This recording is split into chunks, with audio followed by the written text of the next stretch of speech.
मला मीडियाशी घेणं नाही. मॅडम मला सस्पेंड केलं. मी वाळूचे गारे उपसी मी माती काम करीन म्हणजे बाबासाहेबांची ओळख पुसून येणार नाही. मला सस्पेंड करायचं. मग बाबासाहेबांचं नाव आहे तो संविधानाला कारणीभूत आहे.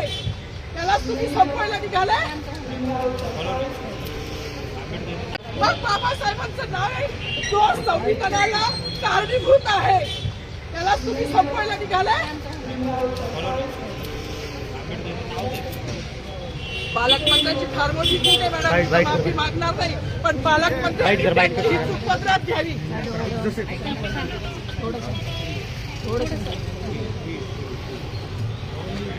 मला मीडियाशी घेणं नाही. मॅडम मला सस्पेंड केलं. मी वाळूचे गारे उपसी मी माती काम करीन म्हणजे बाबासाहेबांची ओळख पुसून येणार नाही. मला सस्पेंड करायचं करू शकता मॅडम. बाबासाहेबाला संपवायचं काम करायचं नाही.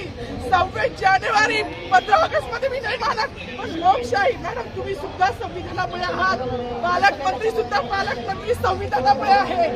कोणताही जातीभेद नाही. सगळी समानता त्यांनी दिली आहे. बाबासाहेबांचं नाव आता तरी भाषणात येईल. मग तरी भाषणात येईल.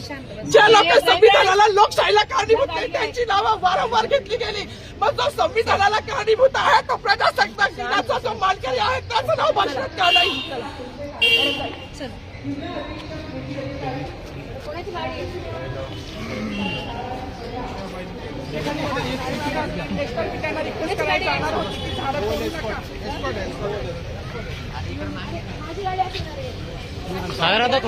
मग बाबासाहेबांचं नाव आहे तो संविधानाला कारणीभूत आहे.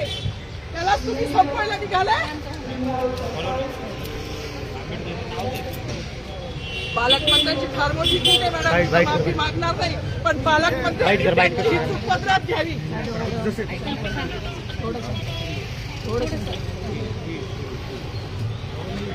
मला मीडियाशी घेणं नाही. मॅडम मला सस्पेंड केलं. मी वाळूचे गारे उपसी मी माती काम करीन म्हणजे बाबासाहेबांची ओळख पुसून येणार नाही. मला सस्पेंड करायचं करू शकता मॅडम. बाबासाहेबाला संपवायचं काम करायचं नाही.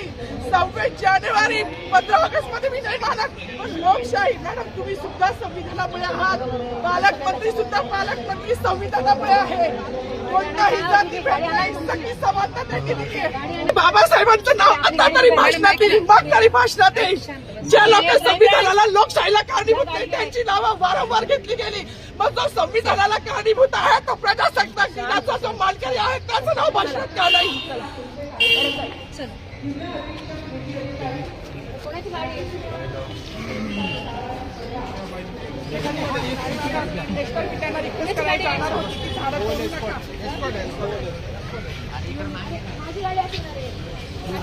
थोडी